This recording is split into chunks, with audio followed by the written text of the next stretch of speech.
Simplement, en introduction, je voudrais dire à Madame Polski que je trouve un peu un manque de fair-play d'attaquer toujours Madame Pécresse quand on ne peut pas répondre. C'est un peu dommage. Alors, je vais du coup quand même lui répondre. On a fait pour le mois de novembre, je vous rappelle que c'était le mois du confinement, un peu normal, que l'on essaye d'aider les commerçants dans la période du confinement, et c'est pour ça qu'elle est consacrée au mois de novembre, tout simplement.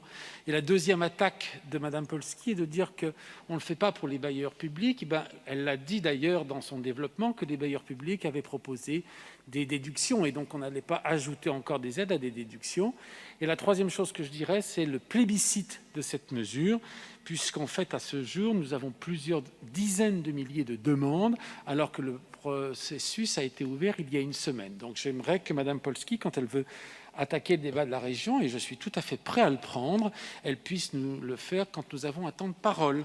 Mais la politique, bien évidemment, est toujours compliquée. Je vous remercie. Alors, concernant la commission d'appel d'offres, je siège donc à la commission d'appel d'offres et nous avons constaté à la commission d'appel d'offres une nécessaire évolution, un besoin de fluidité, j'allais dire, nouvelle manière de la gérer. Et M. Paul Simondon s'est engagé la dernière fois à organiser avec les groupes politiques un débat pour améliorer le fonctionnement de la commission d'appel d'offres. Et je voulais rappeler à cette tribune, dans le cadre de cette délibération, que nous sommes dans l'attente d'une date, bien sûr, de réunion des groupes politiques pour qu'on puisse tous contribuer, dans l'intérêt des Parisiens, bien sûr, à l'amélioration du fonctionnement de l'appel d'offres. Je vous remercie.